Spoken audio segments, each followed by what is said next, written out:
All right, good evening. I'm here with KC legend Keith Katz. Thanks for joining me out here at Hollywood Casino. Thanks for having me. We me. have a great time out here at the sports book.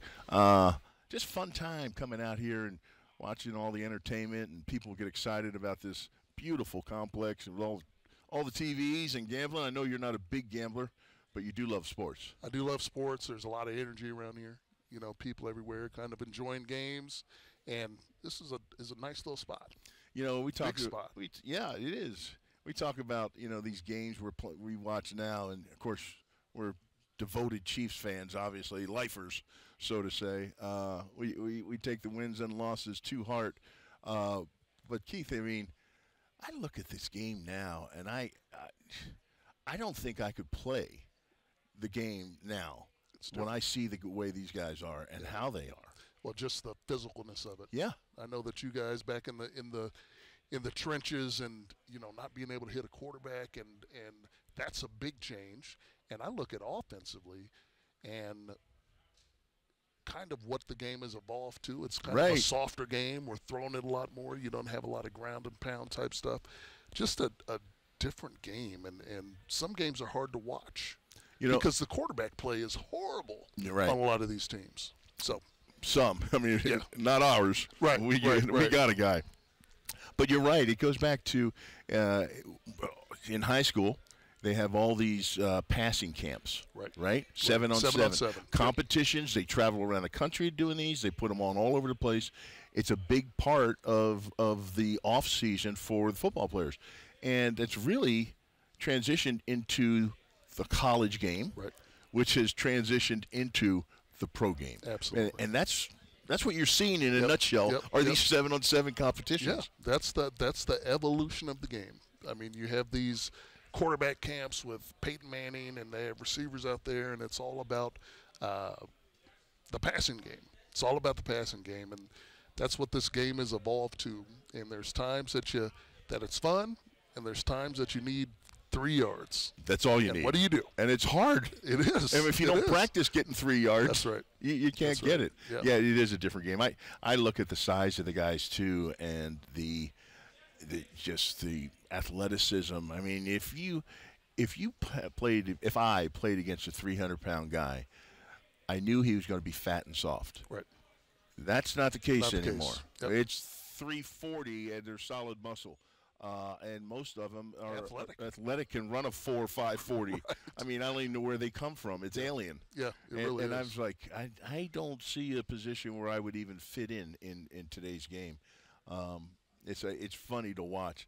When you look at it and you look at the Chiefs and you look at Patrick Mahomes as a person that relied on a quarterback, I mean, what do you see? Are you does your jaw just drop on most of the stuff you watch him do? It really does.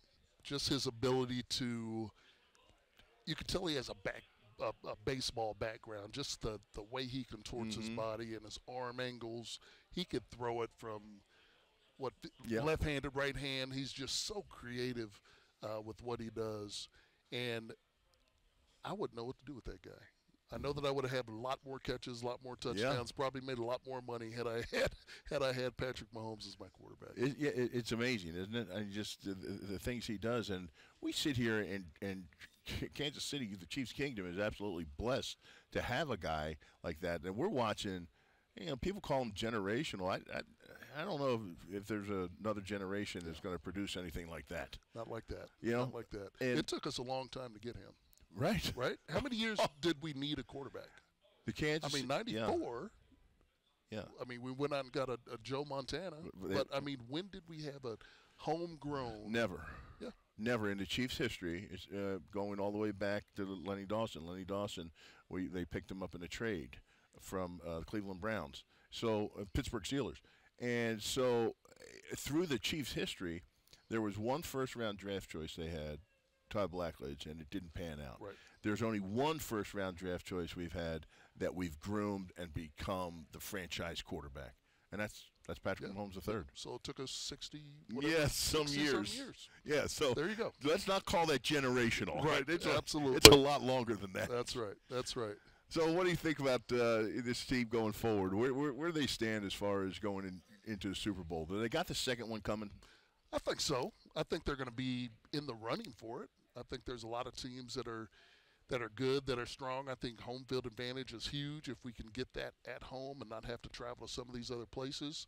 But I think talent-wise, offensively, there's some things that have to go right? But that's true of every year.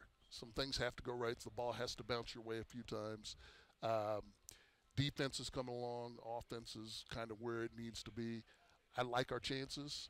But at the end of the day, if I have the best player on the field, then I like our chances. So, and we have the best player in the league as far as I'm concerned. Yeah, I think so too. Hands down, MVP year for him. The way he's adjusted and changed his game, and he has changed his game. He has changed his game. Well, we got a camera there. Say hi. Take some free sunglasses. There you go. All right. Thanks. You good? All right. Well, he got his sunglasses anyhow. Yeah, and he has changed his game in the aspect of, you knew what you were getting when you played the Kansas City Chiefs. You knew you were going to get a dose of number 10, Tyreek Hill, and you're going to get 87. Right. And that was really all you had. You didn't have the complimentary number 2 receivers. McCole Hardman was not number 2 receiver. Right. And neither was Pringle, and neither was DeMarcus Robinson. They weren't. It was just those 2 guys. What has transitioned into is you got a bevy of guys now that are talented, and they're young, and they're coming up. And it's forced Patrick to actually play the quarterback position a little bit differently than it was before. He's making the reads. He's taking his time. He's looking around, and that's why you see in the receiving charts, so all those numbers, there's a bevy of receivers over there at the end of every game with a number of catches, right? Yeah, you have 8-10 guys a game that are catching passes. And I think on the year we've had 10 guys that have caught touchdown passes. Right. That's a lot of guys. Yeah. That's a lot of guys. And I think coming into this season, that's what I felt would happen, that they would have a who's going to get you this week type of mentality. You can't just try to take Tyreek out. It's you have Juju over here, you have Scantling over here, you have Hardeman, you have this new kid that I'm excited about, who has a hamstring issue, Tony. I like him. Which he's going to be a dynamic player for us. You still have Melvin Gordon. Maybe. Yeah, maybe. Blake Bell hasn't been in there yet. That's maybe. Right. That's right. I think you're going to see more guys fall into the mix as we go further along here. That's right. It's going to be fun to watch. Keith, thanks for joining us. Thanks, sir.